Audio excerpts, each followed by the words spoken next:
Hey! What time do you think it is? Looking at the clock, it's still 5:30 a.m. What time? It's still 5:30. What's up with you, getting up this early? I answered groggily, but Brandon keeps on relentlessly. What do you mean it's still 5:30? It's common sense for a wife to get up earlier than her husband, get ready, and prepare breakfast. Hearing Brandon rage like that first thing in the morning, I couldn't believe my ears. When on earth did we go back in time? It's like a line straight out of an old-fashioned drama. Ever since marrying Brandon, we've had separate bedrooms, and no intimacy at all. Then one day, Brandon collapsed at work and had to be urgently admitted to the hospital for surgery. Waiting outside the OR, I heard a young doctor scream. "Oh! What in the world is this?" This surgery would reveal Brandon's surprising secret to me, as well as how difficult my situation really was. And realizing I couldn't go on like this, I decided to reclaim my true self, with some help from someone. My name is Natalie Scott, a 42-year-old helping with my family business. Before getting married, I worked in healthcare. The job was somewhat enjoyable, but among my friends, I was the only one not married. With both my parents already passed away and me being all alone at home, I was anxious to get married. Then, one day, as I was drinking alone in a bar, a man approached me. "Excuse me, is this seat taken?" The man who spoke to me was Brandon, my now husband. Brandon was 3 years older than me and owned a small manufacturing business. As we talked, it seemed he was also single without a partner. We hit it off, sharing stories about our lives. Two single adults. I was hoping for a somewhat romantic night, but we just made plans to meet again and called it an early night. From there, we naturally started dating, meeting up once a week. Dates with the quiet and serious Brandon were just calm conversations in cafes or parks. But his seemingly kind nature gradually drew me in. And then, on our third date. Hey! It doesn't make sense to date aimlessly, right? Watching Brandon nervously bring it up, I got a bit excited. Are you saying? Yes, I know we've only been dating for a month, but considering our ages, I was thinking, maybe we should consider your marriage? Is that okay with you? Truly, it was an unusual proposal. I did think so, but I was also eager to get married and I thought Brandon was a good person, so I quickly replied with a yes. Yes! I want to spend my life with you. As soon as I agreed, Brandon showed a broad smile, delighted by my response. Since both of us had no parents, we decided to have a small wedding and just complete our marriage registration. To help with Brandon's company, I quit my job as we got married. And so began our married life with Brandon. But it was also the start of days filled with anguish. Brandon and I had no intimate relations from the time we met until we got married. I thought Brandon was just being serious and didn't want to engage in frivolous relationships with women. I believed that once we were married, we would be able to enjoy our life together as husband and wife. That's what I believed. But on the first day of our marriage, Brandon made some unexpected rules. I'll sleep in this bedroom, so Natalie, please sleep in another room. Also, since I come home late from work, go ahead and use the bathroom first. I was surprised by Brandon's statement and asked with a tone of disbelief. Wait, does that mean we are going to sleep separately? Even though we're a couple? Even when I asked, Brandon, with an indifferent face, insisted on his point of view. I can't sleep well when someone else is in the same room. Despite feeling dissatisfied with his reasoning, I didn't want to start an argument on the first day, so I didn't say anything more. The next morning, I was startled awake by a loud voice before the alarm set for 6 a.m. went off. Hey! What time do you think it is? Looking at the clock, it was still 5:30 a.m. What time? It's still 5:30. What's going on, waking up this early? I answered sleepily, but Brandon continued without mercy. What do you mean it's still 5:30? It's common sense for a wife to wake up earlier than her husband, get ready, and prepare breakfast. I couldn't believe what I was hearing from Brandon yelling early in the morning. What era are we talking about here? It felt like a line from an old-timey drama. However, looking at Brandon's face, I saw an anger I hadn't seen before. Thinking it best not to argue, I quickly got dressed and started preparing the meal. It may be taken for granted, but even though we have separate bedrooms, we still eat together. As we sat across from each other at the breakfast table, something caught my attention. It was already July, yet Brandon was wearing a long-sleeved sweater. Thinking that I might have to prepare summer clothes for him, I asked Brandon, "I'm sorry for only having a sweater available at this time of year. Should I be preparing summer clothes for you?" At my question, Brandon started choking on his food, coughing out his response in a hurry. "No, I wear this all year round. I get cold easily. You know, with the air conditioning, it gets chilly in the upcoming season." If he really dislikes the cold, that would make sense. But there was no need for him to panic like that. Brandon's unnatural behavior left me unsure of how to respond. From then on, even though I helped out at the company in the morning, Brandon told me to come home early in the evening to prepare dinner, so I returned home early. Brandon didn't just comment on the meals, he had detailed complaints about the cleaning and laundry as well, leaving me no time to relax even when I came home early.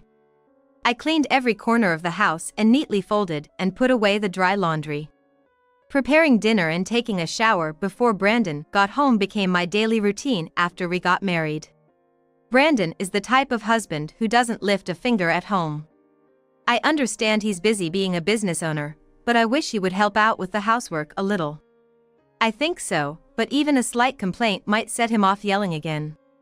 While making dinner, I suddenly wondered, what did I get married for? Ever since then, our bedrooms have been separate, so there's no intimacy at all. Right now, I don't feel happy at all, even though we got married. Rather, I might have even lost sight of my true self. Thinking so, I suddenly felt overwhelmed with sadness, and tears started flowing endlessly. While I was sobbing alone, around 5 p.m., my phone rang with a call from the company. It was one of our female employees. "It's serious. The boss suddenly collapsed. We've called an ambulance, so please head to the hospital immediately." Hearing that, I was momentarily lost for words. Sensing my state, the employee calmly told me the name of the hospital. Trying to compose myself, I thanked the employee and immediately called a taxi. Upon arriving at the hospital and giving my name at the reception, I was guided to the treatment room where Brandon was. I was told to wait outside, so I sat on a chair placed in front of the door. The door to the treatment room opened, and a veteran doctor, about Brandon's age, came out. I stood up and approached the doctor. "Excuse me, I'm Natalie Scott, Brandon's wife. How is my husband's condition?" "Your husband is not in life-threatening condition, but he needs to be hospitalized immediately and requires surgery." "Really?" After greeting the doctor, I didn't see Brandon but just completed the paperwork for his admission and surgery before going home. Normally, I would have stayed with him. The doctors and nurses might think I'm a cold wife, but I couldn't bring myself to stay by Brandon's side since we weren't close. And then, on the day of the surgery, I didn't go to see Brandon before the surgery and arrived at the hospital around the time it was supposed to start. While waiting outside, I heard a young man's scream coming from the operating room. "What in the world is this? What is the doctor saying?" It must have been the assistant doctor who screamed. The young doctor seemed frightened, and the chief surgeon reassured him. Yet, the young doctor responded in a voice that sounded as if he might start trembling at any moment. "Even if you say that, it's the first time I've ever seen such an incredible tattoo. What should I do?" "Stay calm. The tattoo won't interfere with the surgery." What was all the fuss about? The loud voices were even audible outside the operating room. I remember they were talking about tattoos. The assistant seemed unreliable, but since the chief surgeon appeared competent, I waited for the surgery to end with peace of mind. A few hours later, the surgery was over, and 2 doctors came out. One was the young doctor in his mid-20s who had screamed earlier. He looked as if he had seen something unpleasant. The other was the chief surgeon, the veteran doctor I had greeted the other day. He looked disappointedly at the young doctor. The young doctor indeed looked like a well-off young man who had never faced hardships. I stood up and looked at the veteran doctor. Beside him, the young doctor looked at me, looking apologetic, and said, "I'm sorry about your husband's back tattoo." Hey! Stop that. I didn't quite understand what the two were talking about. Especially the words of the young doctor. I've been hearing about a tattoo, but what does that mean? At my question, both doctors looked surprised. We're talking about the large demon tattoo on your husband's back. It covers his entire back, you know. I couldn't hide my surprise at the young doctor's unexpected reply. So that was why Brandon kept the bedroom separate. The veteran doctor remained composed. I apologize for the disturbance. The surgery went well. Your husband is going to be fine. Can I talk to my husband now? Yes, if you could wait a moment. After waiting for a while, I was guided into the treatment room. There lay Brandon, waking up from anesthesia, dressed in a hospital gown. Noticing me, Brandon looked uncomfortable. I didn't want you to see this. Why are you here when I didn't call for you? Brandon's blunt attitude left me unable to even say well done. Maybe Brandon thought it was bad that I found out about his long-hidden tattoo. Though I couldn't see the demon on his back, his shoulder area was clearly visible through the hospital gown. But why did Brandon think he could keep such a large tattoo hidden? Curious as I was, considering it was after surgery, I thought it might be better to ask about it later and didn't inquire further. Brandon just sulked and turned away. The young doctor looked back and forth between Brandon and me, asking if I wasn't going to say anything to my husband. I didn't know what to say in such a situation. Then, Brandon spoke up. Natalie. If you've got no business here, then leave. Excuse me? Having you stand there with that gloomy face makes it feel like a wake. Just go home, will you? At Brandon's words, the young doctor furrowed his brows and tilted his head in confusion. They're probably wondering if we're really a couple. Right. It seems pointless for me to stay, so I'll be going now. In the end, I left the hospital just as Brandon had told me to. I didn't feel like going straight home, so I had dinner out. As I was leaving the restaurant, a man called out to me from behind. Natalie. When I turned around, there stood Kevin Walker, the chief surgeon who had taken care of Brandon earlier. Kevin seemed to be on his way home from work. Thank you for everything. I was about to thank Kevin, but he started talking as if to cut me off. I was thinking, Brandon has such a nice wife. But it seems there's some complication? From Kevin's tone, it seemed he knew Brandon from before. What do you mean by that? Sorry, I didn't mean to be rude. It just seemed strange to me. Normally, if a husband collapses at work and needs emergency hospitalization, his wife would stay by his side. I'm sorry for causing any trouble at the hospital. I apologized, thinking I had caused inconvenience to the hospital staff. But Kevin shook his head and replied, No, that's not what I meant. It's just that you seemed unaware of Brandon's tattoo. I found that curious. Kevin seemed to know something about the tattoo Brandon had. Curious, I asked him for more details. Kevin said he and Brandon were in the same middle school. Brandon started causing trouble around that time, riding motorcycles with his friends. He hardly ever attended school. At that time, to intimidate others, he got a large demon tattoo on his back. Kevin, who was the student leader at the time, couldn't stand such delinquency among his friends. We were in the same class in the first year. We weren't close, but I don't think Brandon was a bad guy from the start. Kevin seemed to have wanted to rehabilitate Brandon, the once serious student. Making a big decision, he confronted the delinquent group Brandon was part of, desperately trying to persuade him to change. Brandon, please, leave this group and come back to school, he said in front of all the delinquents. But despite his resolve, Kevin was treated harshly by Brandon's friends. However, Kevin's efforts may have paid off, as Brandon started attending school again and later went on to a high school after graduation. I was just surprised to learn about Brandon's past. It seems Brandon doesn't remember me anymore. But it's good to know he reformed and has been working seriously. However, it seems your marriage to him is not straightforward. It was embarrassing and disheartening to realize that our unusual marital relationship was apparent even to outsiders. I'm really embarrassed to be seen as an unnatural couple by others. At my words, Kevin lightly shook his head again.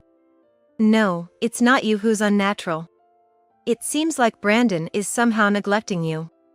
Hearing that, I indeed started to feel the same. Somehow, I felt I could talk about anything with Kevin. Maybe as a doctor, he's used to supporting the families of patients. I felt somewhat guilty for burdening him with such personal matters. I'm sorry for troubling you with such private matters concerning a patient's family. No. Right now, I'm not talking to you as a doctor, but as a person. I used to confront Brandon because I couldn't stand his delinquency. Now, for a different reason, I find myself unable to forgive him again. At that time, I couldn't grasp the full meaning of Kevin's words. A different reason? I asked, and Kevin showed a bashful smile. Well, aside from that, if you ever get confused about Brandon, feel free to consult me. I might be able to help a little. Kevin's willingness to listen made me feel like I could talk to him about anything. He knew Brandon's past well. So, I thought if I shared my current situation with him, he might help me find a way to resolve my troubles. I told Kevin in detail about my relationship with Brandon from when we met to the present. Kevin listened intently, then frowned, looking concerned. Something's off. What was Brandon thinking when he got involved with you? I don't understand his feelings either. I answered, and tears began to well up in my eyes. Talking to someone made me realize how unsatisfied I was with the way I was living. Just leave it to me. I felt guilty for bothering someone else with my situation. But Kevin's kindness made me feel relieved and happy. I decided to try to resolve the ambiguous relationship with Brandon, with Kevin's help. The next morning, I visited Brandon's hospital room. I had heard from Kevin that his post-surgery condition was stable, so I wanted to talk to Brandon. However, Brandon wouldn't even look at me, just stared out the window. Still wanting to clarify the truth, I asked him without hesitation. Why have you been silent about this? Such a large tattoo was bound to be discovered eventually. Or did you plan to keep it hidden forever, even from your own wife? Brandon remained silent. Then, he muttered softly. I thought you would run away. Run away? What do you mean? When I pressed him, Brandon started to talk about his past relationships with women. According to him, every time he got involved with someone, the relationship would end as soon as they saw his tattoo. Brandon, who appears to be a respectable young man working earnestly. No one could possibly imagine that there's a large demon tattoo on his back. It looks as if he's part of some nefarious organization, a fearsome demon on his back. Weren't you only involved in bad activities until middle school? Why didn't you remove the tattoo when you reformed? As I pressed for answers, Brandon glared at me with fierce eyes and shouted. I didn't want to remove this tattoo, no matter what. Why? I wanted to know the truth behind Brandon's feelings, but he didn't seem willing to answer. Instead, he turned the questions on me. More importantly, how do you know about my middle school days? I never talked about that. I heard it from the person who was the student leader back then. Kevin? It seemed Brandon remembered Kevin. But knowing we had reunited, why had he remained silent? Kevin had desperately tried to reform Brandon. Kevin clearly remembered you, so why didn't you say even a word of thanks? It's thanks to him you were able to reform and become who you are today, isn't it? At my question, Brandon tilted his head. What are you misunderstanding? I decided to straighten up because a buddy of mine died in a motorcycle accident. I decided to quit riding bikes and live a straight life for his sake. This tattoo is, in a way, a keepsake of his. The truth about the tattoo was revealed. Still, I felt somewhat unsatisfied with Brandon's explanation. Why? Kevin also tried desperately to reform you, facing resistance from your friends. It's terrible to act like that doesn't matter. Stop nagging. Why do you keep taking his side? Do you like him or something? Brandon pressed, but I felt no guilt. After all, there was no reason for Brandon to be jealous in such a marital relationship. I decided it was time to clarify things and asked Brandon, "What about you? Don't you like me? What did we get married for?" "Well..." Brandon seemed at a loss for words. I glared at him, determined not to leave until I got a clear answer. "So? Clarify it for me." "Well, after my parents passed away in the last 3 years, I had no one to take care of the house. So, I thought I needed to get married to manage. Just for that." Knowing the real reason Brandon married me was a shock. Wanting no further discussion, I left the hospital room. Kevin was standing at the entrance. He led me to the lobby, saying it was best if Brandon didn't hear our conversation. "It's just as I thought. Shall we proceed with the plan then?" "Yes." I decided to go ahead with the worst-case scenario plan Kevin had suggested. And 2 weeks passed. Today was Brandon's discharge day. However, since that day, I hadn't visited Brandon's room once and didn't go to the hospital to pick him up despite knowing he would be discharged. I have been busy at the company these 2 weeks. While Brandon was hospitalized, I had been acting as the head of the business, handling various procedures. Brandon was supposed to rest at home for a while after discharge. So, I prepared a day's meals in the morning and worked until evening. Since his hospitalization, Brandon and I had grown even more distant. With fewer face-to-face interactions, we argued less. However, avoiding each other worked well as I proceeded with my current task. A month after his discharge, as Brandon was getting better, he visited the company. Upon entering, he was shocked by the drastically changed interior. I watched secretly from the back office. "What the heck? Even the manufacturing machines and employee desks are all gone." Hearing his exclamation, all the employees approached Brandon. "Thank you for everything you've done for so long." "What do you mean?" Brandon, unable to grasp the situation, looked around bewildered. Seeing this, the employees exchanged glances. Probably unsure who should break the news. "Actually, our company has been acquired by Walker Industries located in the same region. Starting tomorrow, we will be employed there." "What? I haven't heard anything about this." Brandon's voice echoed throughout the office, surprised by the news of the acquisition. Thinking it was about time, I stepped forward in front of everyone. "Oh? I'm sorry, Brandon. The decision was made quite suddenly, so I was late in informing you." "What? A major decision like an acquisition should be discussed with me first." Brandon was fuming with anger. "That's true, but actually, we've run into a bit of trouble," I said, showing him a photo. It was taken by a male employee who had recently left the company. The photo showed Brandon secretly changing in the men's locker room. It clearly captured the large demon tattoo on his back. The man thought the company president might be involved in some criminal organization, and after consulting with other employees, he left the company. And now, all the employees here harbor distrust towards Brandon.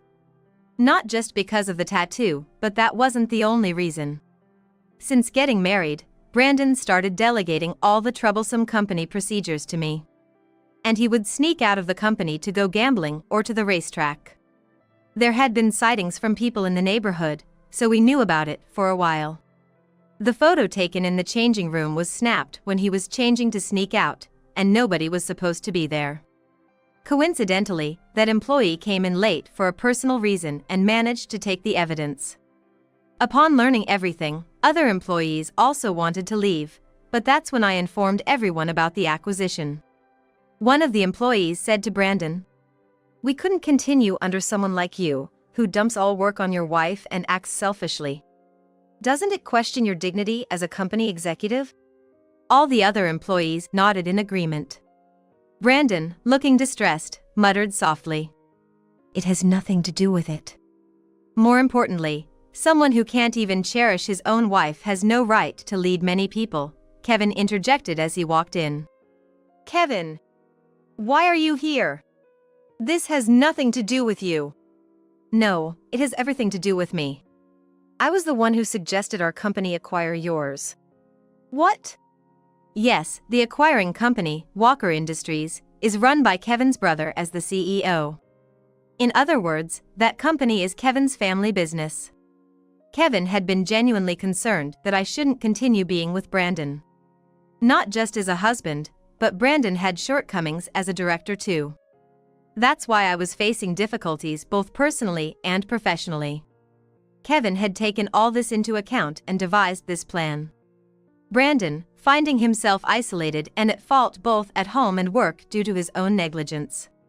He realized he might lose everything and started to ingratiate himself with Kevin. I was wondering, could I possibly join your company too? Suddenly, he was asking to be employed there as well. Everyone around looked at Brandon with expressions of dismay. Kevin sighed deeply and placed a hand on Brandon's shoulder. If that were the case, it would defeat the purpose of everyone here leaving this company. Besides, it's better for Natalie to be freed from you sooner. When Kevin said that, Brandon quickly turned to me and pressed. Natalie, do you want to leave me? How am I supposed to live without you? Appealing to me with desperate eyes, I couldn't help but respond with frustration. I'm not the kind of person who can continue with such a superficial marital relationship. Just so you know, I'm neither your mother nor your maid. You need to be alone for once and learn to take care of yourself. After I firmly stated this, Brandon was left speechless. I decided to deliver the final blow by presenting him with divorce papers. Also, I've decided to work as a caregiving staff at the hospital on Kevin's recommendation. I can support myself with my own earnings now. So, let's get a divorce. At my words, Brandon panicked. Divorce? No, wait. Even if you're okay with it, I can't live on my own if I'm unemployed. So, Brandon, just give it up. You, always thinking only about yourself, never considering the feelings of others. Someone like you needs to be alone and cool your head. Kevin yelled at Brandon, leaving him trembling and unable to retort. And so, I left Brandon and moved out of the house. While working as a caregiving staff, I initially stayed in the hospital's staff dormitory. Being over 40 and moving into a dorm filled mostly with young nursing assistants made me a bit self-conscious. However, I felt liberated from my distressing life and was elated. From now on, I aim to work hard and live independently. After the divorce, Brandon continued to live alone in the former family home. Since the company was acquired by Walker Industries, all employees moved on. And the site of Brandon's former company is now vacant. Though unemployed, he still had his own home, so he shouldn't have had to worry about rent, or so one would think.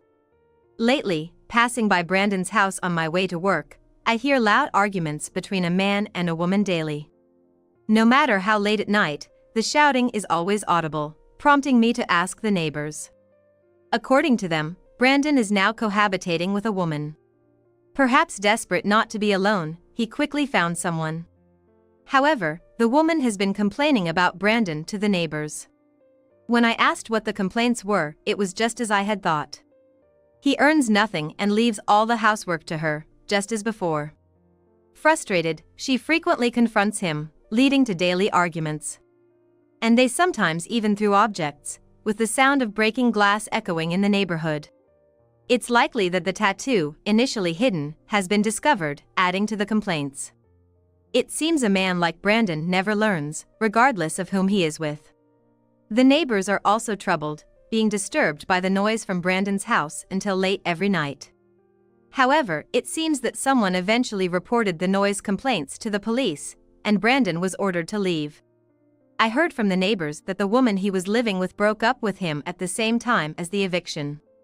Interestingly, I often see Brandon wrapped in a cardboard box in the park. Since he appears to be without a fixed address, it would likely make re-employment even more difficult. If I ever come across him, I plan to simply ignore and avoid him. But I doubt I'll have to worry about that much longer. After completing my training, my salary as a caregiving staff at the hospital significantly increased. They probably considered the fact that I originally have over 20 years of career experience. I moved into a condo suitable for living alone and bought a car, considering the night shifts. Now that I'm commuting by car, it's unlikely I'll run into homeless Brandon unless something extraordinary happens. At work, I often see Kevin. Thanks to him, I've become more positive about life. And I feel like I've regained my true self. Interestingly, Kevin has also been through a divorce and is currently single. Staff at work often whisper about the possibility of Kevin and me getting remarried. However, I'm content with my current life, so marriage doesn't seem appealing anymore. Kevin, with his carefree personality, probably feels the same. Kevin and I are quite alike. We may not become a couple, but I look forward to continuing as good friends at the same workplace. Finding a friend with whom I can discuss anything at this age is rare.